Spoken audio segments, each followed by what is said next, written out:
আরে কি হয়েছে দাদা ভাই পৌরাণী? যাই ওকে ভয় পেয়ে তুমি আগে একটু বসো, আগে বসো এখানে বসো। কিচ্ছু হয়নি, একটু তো আসো। বসো বসো, আমি বসি, বসো, আমি শুনছি। কি হয়েছে? কিচ্ছু হয়নি, কোনো জল নাও। আমরা সবাই আছি, শান্ত হও, কিচ্ছু না, জল খাও। হ্যাঁ রে কনক, তুই আসলে টিকটিকি কিছু দেখেছিলি নাকি রে? একটু খাবে আরেকটু? আমাদেরকে সাসপেন্সে রাখিস না। রানী এই অবস্থায় টেনশন একে নিতে পারি না, তারপর বলছি বল নাকি? ওঠো ওঠো, তো ভয় পেও না, কি হয়েছে বলো? কি হয়েছে? আমি এখানে কি ক্রিম মাখছিলাম, মনে হলো পেছনে কে এসেছে। এই ঘরে এসেছে? তো আমরা তো সবাই বাইরে বসেছিলাম। আমি পেছনে ঘুরলাম যখন তখন কেউ নেই। আবার আয়নার সামনে আসতে আপনি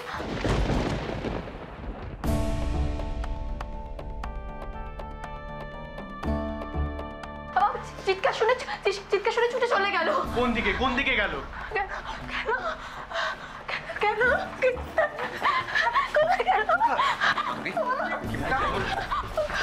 মনে হচ্ছে চোর ধরনের কেউ ঢুকেছে। না না চোর কি করে আসবে? গার্ড রয়েছে, তাছাড়া লোকালয় বলতে তো কিছুই নেই। হ্যাঁ সেই জন্যই বলছি জেঠুমনি, কারণ এখানে তো কেউ এমনিতেও আমরা থাকি না, আর কেউ বোধহয় নোটিস করেছে আমরা এসেছি।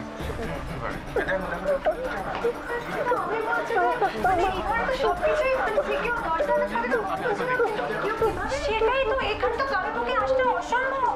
দেখো আমরা বাইরে বসে ভূতের গল্প করছি, বৌরানী কিনা এখানে ভয় পেয়ে গেল। ঠিক বলেছো, ভূত। কনকের ভূতকে দেখিস না তো?